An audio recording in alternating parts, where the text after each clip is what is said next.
Je m'appelle Amina Zidani. Je suis 6 fois championne de France, championne d'Europe et qualifiée pour les Jeux Olympiques de Paris 2024.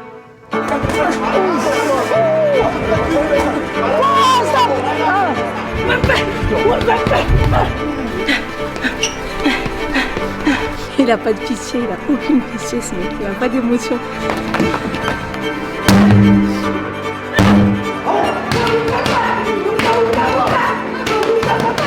J'ai vraiment besoin du soutien de tout le monde.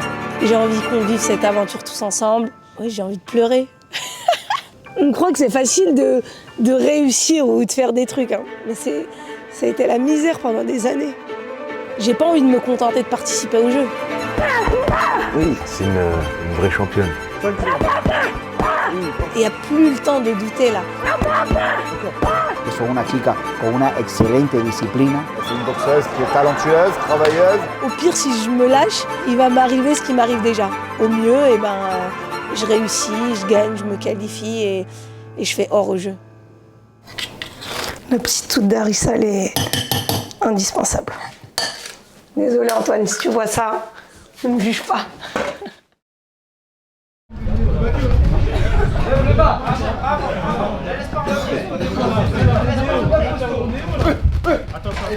Sans avancer, sans avancer. Tu n'as pas besoin d'avancer. Allez. Allez.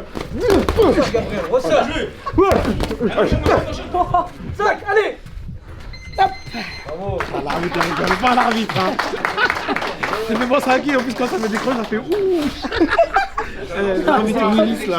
Je suis pas faite pour être arbitre, je suis trop expressive. Comme ça, Chier. en gros, il s'est mangé du sol. Je suis à 2 doigts de les compter, je suis comme ça. C'est bon, moi je suis chaud. Je m'appelle Amina Zidani, je suis athlète de haut niveau en boxe et je suis 6 fois championne de France, médaillée de bronze au championnat du monde, championne d'Europe et qualifiée pour les Jeux Olympiques de Paris 2024.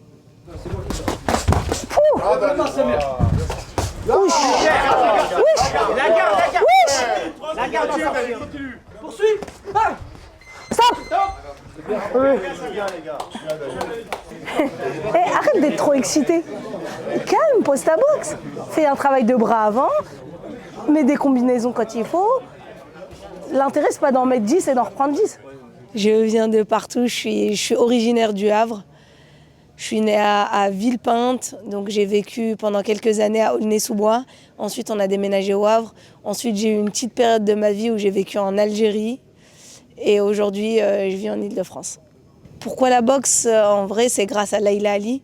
C'est vraiment elle qui m'a donné envie d'en faire. Et comme je dis à chaque fois, je ne connaissais pas du tout ce sport. Et même, j'avais carrément des a priori dessus parce que ça se pratiquait uniquement avec les poings, la boxe anglaise. Et je me disais, mais on a aussi des jambes, pourquoi ne pas en profiter? Je préfère la boxe taille ou d'autres boxes qui se pratiquent avec les pieds. Et en fait, quand j'ai vu Laïla Ali, avant même de connaître la boxe, même si elle faisait du patinage artistique ou n'importe quoi d'autre, ça m'aurait donné envie de le faire. Ce qui m'a vraiment donné envie, c'est ce qu'elle dégageait. Et moi, j'étais une jeune, j'avais pas forcément confiance, j'avais pas de visibilité sur mon avenir, c'était flou, c'était plus proche du néant que de quelque chose de constructif. Et en fait, cette femme, ce qu'elle dégageait, elle, c'était la stabilité, elle était charismatique, elle était déterminée, sa carrière, elle était toute tracée. Et en fait, c'est ça que j'avais envie d'avoir. Box, dernier round.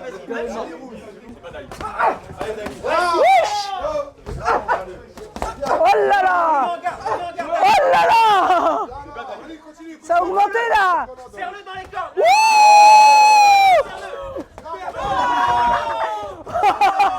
là là! Oh là là! Elle tirait! Oh là là! Ta garde. Stop! Bien joué les gars. Le premier objectif, c'était d'obtenir le titre de championne de France pour pouvoir intégrer l'équipe de France. Parce que c'est ça qui allait ouvrir toutes les portes et qui allait me permettre de rêver plus grand. Le fait de faire partie de l'équipe nationale, c'est une fierté parce que ça veut dire dans ton pays, tu es l'une des meilleures, voire tu es la meilleure. Et pourquoi pour moi ça a été une étape? Parce que je savais qu'en intégrant l'équipe de France, j'allais pouvoir prétendre à participer à des compétitions majeures. Et comme aujourd'hui les Jeux Olympiques, si tu fais pas partie de l'équipe de France, ça c'est pas possible. Et ensuite, pourquoi c'est une fierté de faire partie de l'équipe de France? Parce que tu représentes ton pays, tu es la vitrine de ton pays, et donc forcément tu deviens un modèle pour les plus jeunes. Et les aléas du direct, tu deviens un modèle pour les plus jeunes. En fait, t'es mis au devant de la scène, et donc t'as une certaine image. Tu représentes quelque chose, tu représentes un sport, tu représentes les femmes qui viennent des quartiers populaires, tu représentes les personnes qui ont des origines. Et en fait, tout ça, ça fait partie du parcours. Évidemment, le second objectif, c'était constamment de maintenir ma place de numéro 1 au niveau national. Et derrière, c'était vraiment d'aller chercher des compétitions majeures, comme les championnats d'Europe, les championnats du monde, pour pouvoir faire des performances et asseoir ma place afin d'être sélectionnée pour les tournois de qualification qui ont lieu tous les 4 ans pour les Jeux Olympiques. Oh. D'où tu te permets, toi? C'est bon. Il faut aller compter. Ouais. Appuie, fais le recul. Voilà, bien. 6, 7, 8, boxe. Ouh là là, ça va trop vite là. Je suis dépassée là. Toi, tu te permets plus jamais de compter à ma place. J'ai commencé la boxe en 2012 au sein du club de la Don't Panic Team. Donc là, on était vraiment dans un club qui a été créé par une famille. C'est le papa qui est entraîneur, c'est un ancien boxeur.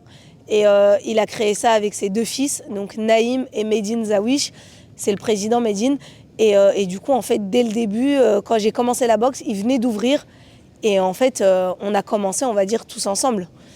Et on a visé tout de suite le top niveau national pour commencer. On avait les mêmes objectifs. Et ça a été un vrai kiff de s'entraîner dans cette salle avec mes autres partenaires d'entraînement. C'était un vrai esprit de famille. Et franchement, je souhaite à n'importe quelle personne qui commence n'importe quel sport de tomber sur une salle comme celle-ci. La Don't Panic Team est venue au C positif pour une journée de sparring. Donc ça, c'est quelque chose d'important. Ça se fait énormément en boxe. Donc tu as des clubs qui viennent dans d'autres clubs pour pouvoir varier les mises de gants, parce que si tu tournes toujours avec les mêmes personnes, forcément tu progresses plus. Et ça, c'était un jour incroyable. J'ai beaucoup rigolé parce que je m'amusais à faire l'arbitre. Et là, c'est de la rigolade. Je te disais, j'aime bien me moquer. Donc quand il y en a un qui prend une patate devant moi, je dis pas est-ce que ça va, je suis là. Oh là là! Oh là! Oh, stop! 1, 2, 3, 8, t'es bien? Ouais. Continue. Je donne toujours des conseils, mais c'est toujours dans la rigolade, dans la moquerie. Et après, bien sûr, c'est à voir comment la personne le perçoit. Est-ce que c'est quelqu'un de susceptible? Est-ce que c'est quelqu'un qui aime rigoler? Mais en fait, ça se voit que c'est pas méchant, c'est bienveillant. Et donc, tant que c'est dans ces conditions-là, il n'y a rien qui m'arrête. Bien, bien. C'est ça le braillard. Me crosse.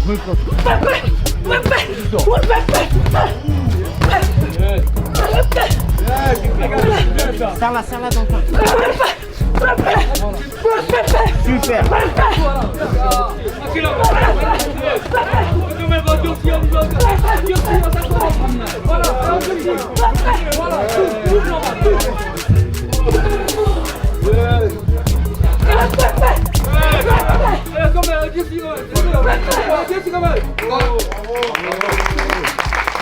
J'ai mis un piton, je t'ai dit d'aller côté là.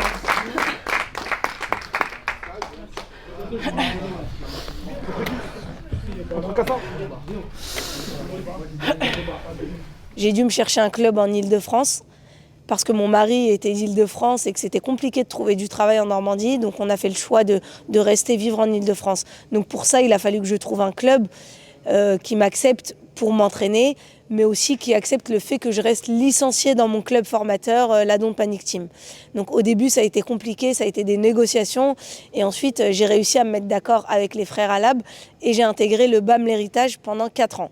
Donc c'est un club qui m'a accueillie, je me suis sentie vraiment bien, j'ai progressé, j'ai pris confiance en moi. Et en fait, à un certain moment, on ne s'est pas entendu sur certaines choses, et ce qui a fait qu'on s'est mis d'accord, et donc là, nos chemins se sont séparés. Et donc là, j'étais encore dans la démarche de devoir chercher un club, un coach compétent, mais aussi qui accepte le fait que je reste licenciée dans mon club formateur. Et là, je suis tombée sur Cassoulet, je suis tombée sur Cassa, et franchement, je crois c'est la rencontre la plus importante dans ma vie ou dans une grosse partie de ma vie. Chauffe bien les coudes avant-bras, s'il te plaît. Ah, ils sont plus là. Il n'y a que les roses.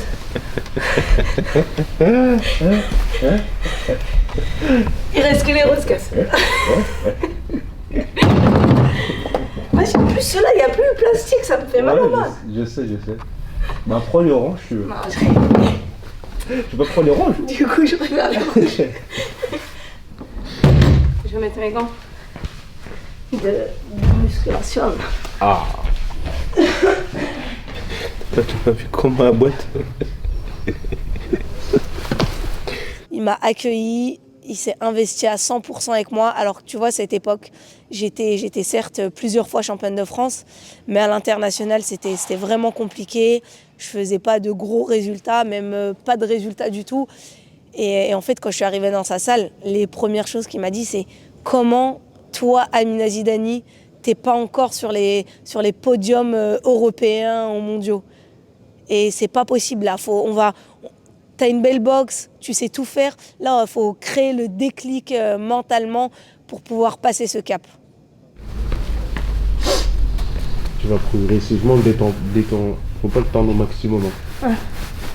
Ramène là juste la main, mais tu tends pas ton bras au maximum. Vas-y progressivement. Okay.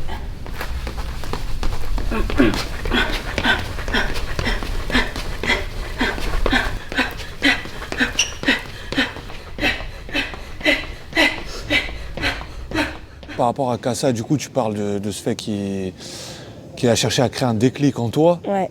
Qu'est-ce qu'il a de différent concrètement, ce coach? Chaque personne est différente. Il y a personne qui coach de la même façon ou qui parle de la même façon. Cassa, c'est un style de coach très calme. Mais en fait, il dit tout dans son regard, dans sa façon de parler, dans son grain de voix. Je sais s'il a été satisfait de ma séance, si je me suis donnée à 100% ou s'il est un peu déçu. Et en fait, j'ai appris à l'écouter, à le regarder, à voir comment il se comporte. Et ce qu'il a de plus, il a plein de choses de plus en fait. Il a déjà les compétences. En boxe, il a une vision de la boxe qui est juste incroyable. En préparation physique, il est très très chaud, il me fait souffrir. Et aussi humainement, en fait, il a fait que je lui ai fait confiance, que aujourd'hui c'est mon frère qui a ça. C'est mon frère, c'est mon pote, c'est tout. Après, c'est les dips. Après, c'est les jambes. les jambes. Ah oui, Ah ouais. je t'assure. Mais regarde mon bras, tu vois les petites boules qui sortent ou pas? Non, même pas. Casse, j'ai des boules qui sortent de mes bras. Putain. Tu vois, Tellement je congestionne. à force de rien foutre, voilà. Ça se voit ton entraînement sur le tactile, Et le moi, téléphone. les avant-bras. Par contre, tes doigts sont musclés, tes doigts. Et moi les avant-bras. Je pense que la partie la plus musclée, c'est la mâchoire. Ça mange bien.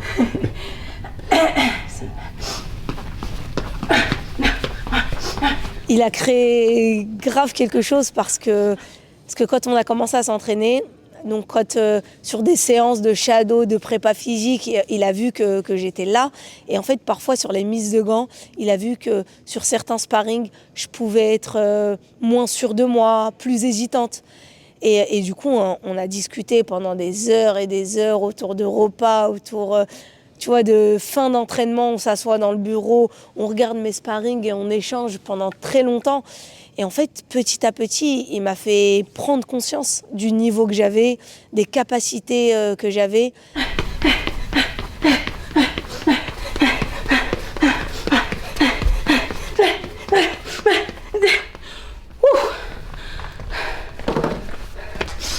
Là, ils se perdent.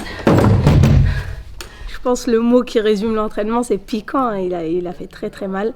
C'est un entraînement je suis un peu en reprise parce qu'on est parti en stage en Colombie en décembre avec l'équipe de France. Et je suis tombée malade là-bas, j'avais une inflammation des poumons et donc pendant presque 20 jours, j'ai pas fait de vrai entraînement. Donc il a fallu que je récupère, c'était forcé. Et donc là, je reprends un petit peu les séances dures et je souffre. Hein. Avec Kassa en plus. Il a pas de pitié, il a aucune pitié ce mec, il a pas d'émotion. Pars et tu repars direct. Ouais.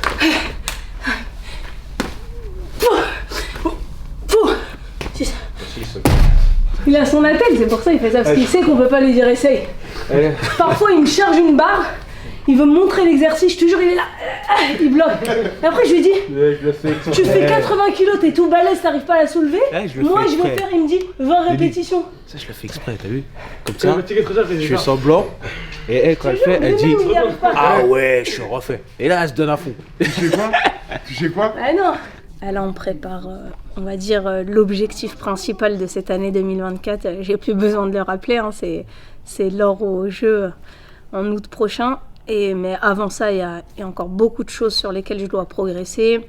Il y a énormément de choses à travailler. J'ai des adversaires qui charbonnent aussi. Et donc, faut à chaque fois progresser, évoluer et garder cette avance que je peux avoir sur certaines et rattraper celles qui sont un peu devant moi.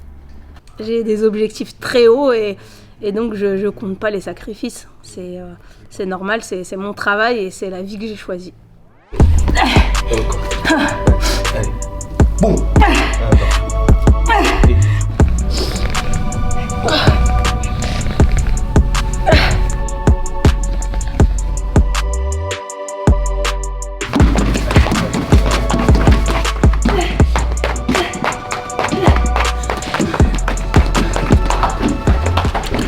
Par rapport au bruit, je sens qu'elle a ralenti. C'est pas le bon bruit. Normalement, j'entends des bruits plus rapides.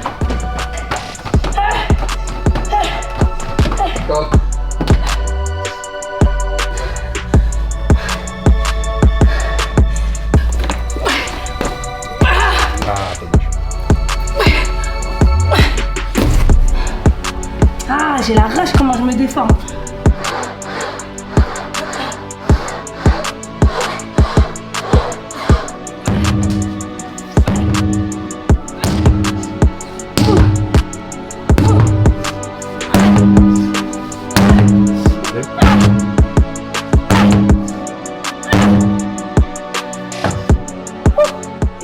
C'est ça en fait qui m'a fait réfléchir, où je me dis arrête de douter de toi, il n'y a plus le temps de douter là. On a les Jeux Olympiques qui sont à 2 ans, les qualifications dans 1 an, faut se lâcher. Et au pire, si je me lâche, qu'est-ce qui m'arrive? J'échoue. C'est ce que je suis déjà en train de vivre en fait, je suis déjà en train d'échouer depuis des années. Donc au pire, si je me lâche, il va m'arriver ce qui m'arrive déjà. Et au mieux, je réussis, je gagne, je me qualifie et je fais hors au jeu.